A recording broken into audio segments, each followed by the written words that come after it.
यहाँ पर कार सेवाएं हो रही थी, ज्योति यात्रा निकल रही थी, रथ यात्रा निकल रही थी, शिला का पूजन हो रहा था। ऐसे अनेक कार्यक्रम राम जी के मंदिर को लेकर के हो रहे थे और हमारा एक एक कार्यकर्ता कहता था राम लल्ला हम आएंगे, मंदिर वहीं बनाएंगे। लेकिन कांग्रेस के लोग हमारे ऊपर आरोप लगाते थे कि भारतीय जनता पार्टी के कार्यकर्ता और लोग कहते हैं राम लल्ला हम आएंगे, मंदिर वहीं बनाएंगे, लेकिन तारीख नहीं बताएंगे।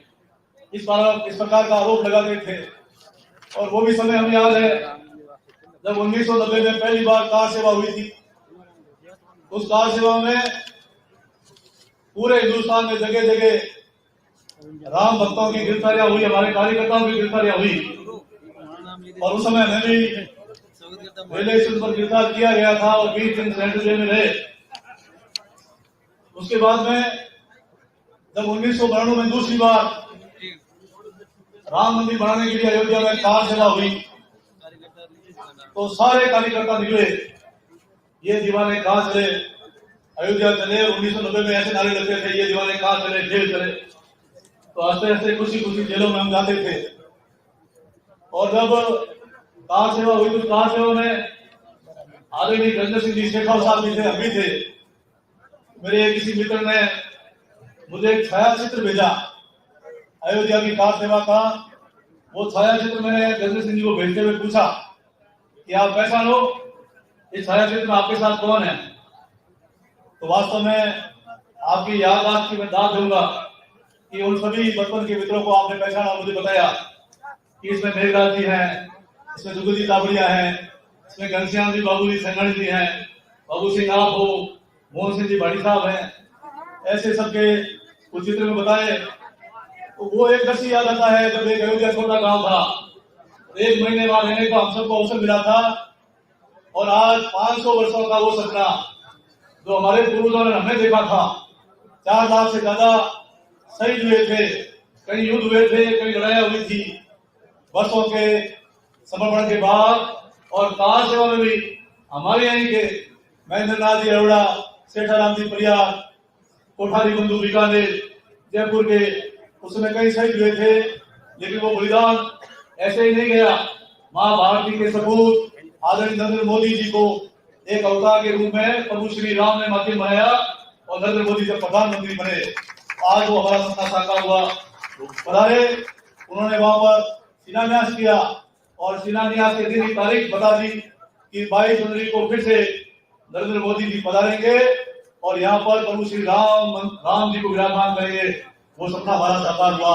आज सनातन धर्म की जीत हुई है, पूरा विश्व राममय हो गया। राम भक्ति चारों ओर कर बोल रही है।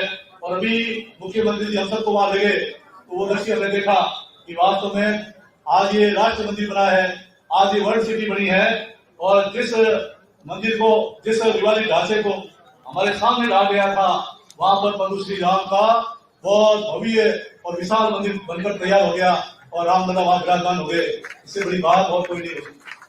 आज मैं कह सकता हूं वो समय था जब उच्चतम न्यायालय में हमारे राम मंदिर का केस चल रहा था और कांग्रेस पार्टी ने एक हलफनामा देकर के ये कहा था कि प्रभु श्री राम और कृष्ण दोनों काल्पनिक है और जो राम सेतु बनाया गया है वो भी काल्पनिक है। वो काल्पनिक कहने वाली कांग्रेस पार्टी जब राम मंदिर बनकर तैयार हो गया उनको न्योता भेजा गया और उस न्योता को भी उन्होंने ठुकरा दिया। इसलिए मैं कह सकता हूं कि आज जब से प्रभु श्री राम अयोध्या के मंदिर में विराजे हैं, अब एक ही वातावरण है कि जैसा हमारे राष्ट्रपिता आदरणीय महात्मा गांधी जी कहा करते थे, उन्होंने आजादी की जो लड़ाई लड़ी थी, स्वराज, ग्राम स्वराज और राम राज्य की स्थापना की अवधारणा को लेकर के वो आजादी की लड़ाई लड़ी थी। लेकिन ये कांग्रेस पार्टी क्या कर रही है वो आपके सामने है। लेकिन जिन्होंने उनके नेतृत्व को ठुकराया है प्रभु श्री राम देख रहे हैं। और आज मैं कह सकता हूं कि राम जी की कृपा से सब काम हो रहा है और राम राज्य आएगा, सुशासन आएगा, स्वराज आएगा। और हम कह सकते हैं कि जो हमारे देश के प्रधानमंत्री जी का सपना है 2047 को हिंदुस्तान विकसित हो, हम तो प्रभु श्री राम के चरणों में प्रार्थना कर रहे हैं कि हमारा देश विश्व गुरु बने और 2047 को विकसित हो, तब तक हमारे देश के प्रधानमंत्री नरेंद्र मोदी जी रहने चाहिए। तो मैं आज कह सकता हूँ कि 2014 में जब मोदी युग शुरुआत हुई तो उससे पहले हमारा देश क्या था, उसके बाद क्या हुआ, आज आपको मैं कहना चाहता हूँ कि जितनी सीटें 2014 में आई उससे ज्यादा सीटें 2019 में आई। और आज पूरे हिंदुस्तान का प्रत्येक नागरिक ये कह रहा है कि जो राम को लाए हैं हम उनको लाएंगे और 2024 में प्रचंड बहुमत से 400+ सीटें आएगी और हिंदुस्तान में तीसरी बार हैट्रिक करते हुए हमारे देश के प्रधानमंत्री नरेंद्र मोदी जी बनेंगे। वास्तव में आज गर्व के साथ कहते हैं, कभी हिंदुस्तान के प्रधानमंत्री को न्योता नहीं मिलता था। आज राम जी का मंदिर हिंदुस्तान में बनाया, आबू दुबई में भी लक्ष्मीनारायण जी का मंदिर, हमारे देवी देवता के मंदिर बने हैं, विदेशों में भी मंदिर बन रहे हैं। हमारे सनातन धर्म को आज पूरा विश्व स्वीकार कर रहा है। ये करिश्मा किसी का है तो नरेंद्र मोदी जी का है। आज मैं कह सकता हूँ कि 2014 से पहले जो हमारा हिंदुस्तान पिछड़ा था वो विकासशील श्रेणी में आगे खड़ा हो गया और आज आप सब महसूस कर रहे हैं कि विश्व की जो सबसे बड़ी 20 अर्थव्यवस्था देश है उनकी अध्यक्षता और अगुवाई कोई कर रहा है तो हमारा हिंदुस्तान, हमारे प्रधानमंत्री नरेंद्र मोदी कर रहे हैं। हम चांद पे पहुंचे। आज मैं कह सकता हूं, आप लोगों ने देखा होगा कि जब यूक्रेन और रूस की लड़ाई हुई उस समय यूक्रेन के अंदर हमारे हिंदुस्तान के 25,600 विद्यार्थी पढ़ रहे थे। सभी अभिभावकों को चिंता थी कि मेरे बेटे का क्या होगा, मेरे बच्चे का क्या होगा।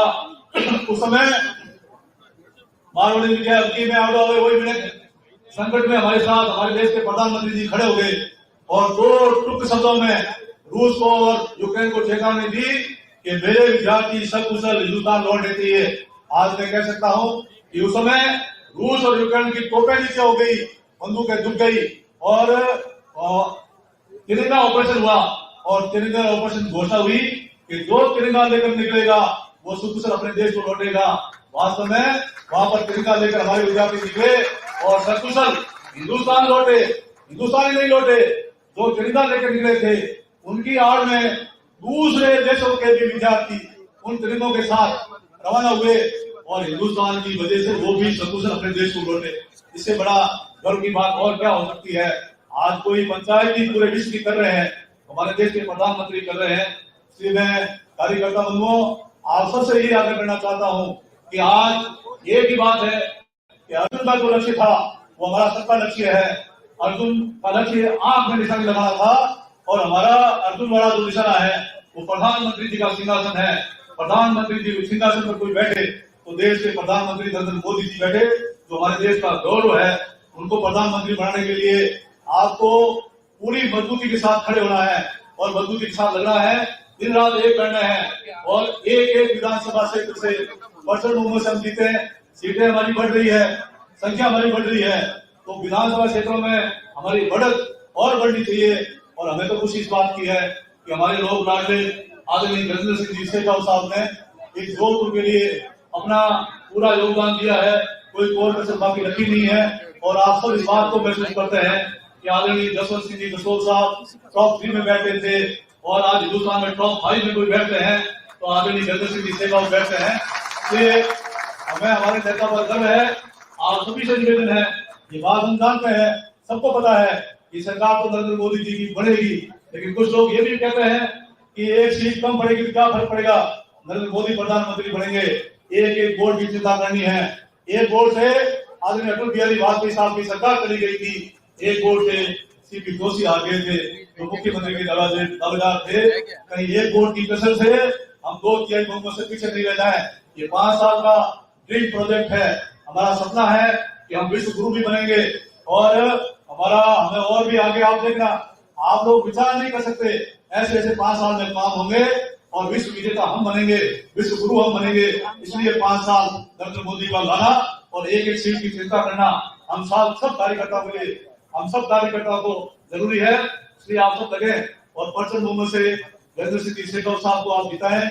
मेरा आप सबके चरणों में एक ही आग्रह है कि आप सब महसूस कर रहे हैं कि पहली बार भी आप 2014 में जीते और किसान कृषि राज्य मंत्री बन गए, दूसरी बार उनके ऊपर भरोसा किया और हिंदुस्तान में प्रत्येक घर में पानी पहुंचाने के लिए आपको कैबिनेट मंत्री का दर्जा देते हुए जल शक्ति मंत्रालय दिया गया अब मैं महसूस कर रहा हूँ कि लगातार हैट्रिक करेंगे, 30वीं बार जीतेंगे।